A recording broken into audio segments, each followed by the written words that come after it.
ಗಂಡ ಹೆಂಡತಿ ಅಂದ್ಮೇಲೆ ಸಣ್ಣ ಪುಟ್ಟ ಜಗಳಗಳು ಆಗ್ತಿರ್ತವೆ. ಹಾಗಂತ ಒಬ್ರಿಗೊಬ್ರು ಕೇವಲವಾಗಿ ನೋಡ್ಬಾರ್ದು. ಗಂಡ ಹೆಂಡತಿ ಜಗಳ ಅಂದ್ರೆ ಉಂಡು ಮಲಗುವವರೆಗೂ ಅಷ್ಟೇ ಇರ್ಬೇಕು. ಬೆಳಿಗ್ಗೆ ಎದ್ಮೇಲೆ ಇಬ್ರು ಅನ್ಯೋನ್ಯವಾಗಿ ನಾವು ಜಗಳ ಮಾಡೇ ಇಲ್ಲ ಅನ್ನೋ ಆಗಿರ್ಬೇಕು. ಯಾವುದೇ ವಿಷಯ ಕೂತ್ಕೊಂಡು ಬಗೆಹರಿಸ್ಬೇಕು. ರಾತ್ರಿ ಮಲಗ್ದರು ಬೆಳಿಗ್ಗೆ ಹೇಳ್ತಾರೋ ಅನ್ನೋ ಗ್ಯಾರಂಟಿ ಇಲ್ಲ. ಒಬ್ರಿಗೊಬ್ರು ರೆಸ್ಪೆಕ್ಟ್ ಕೊಡ್ಬೇಕು. ನೂರಾರು ಸಮಸ್ಯೆಗಳನ್ನು ಕೂತ್ಕೊಂಡು ಬಗೆಹರಿಸಬೇಕು.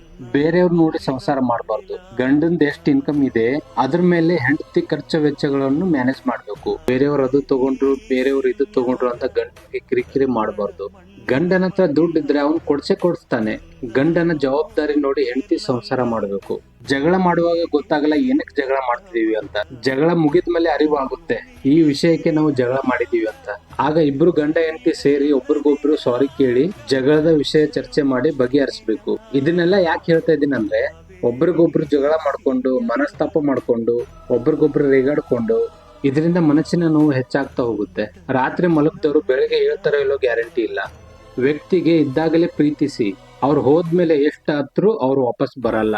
ವ್ಯಕ್ತಿ ಇದ್ದಾಗಲೇ ಪ್ರೀತಿಸಿ, ಸಂತೋಷದಿಂದ ಇರಿ, ಖುಷಿಯಿಂದ ಇರಿ, ಕಷ್ಟ ಸುಖಗಳನ್ನು ಹಂಚ್ಕೊಳ್ಳಿ. ಅವ್ರು ಹೋದ್ಮೇಲೆ ಎಷ್ಟಾದ್ರೂ ಅವ್ರು ವಾಪಸ್ ಬರಲ್ಲ. ಈ ವಿಡಿಯೋ ಇಷ್ಟ ಆದ್ರೆ ಲೈಕ್ ಮಾಡಿ, ಸಬ್ಸ್ಕ್ರೈಬ್ ಮಾಡಿ, ಫಾಲೋ ಮಾಡಿ.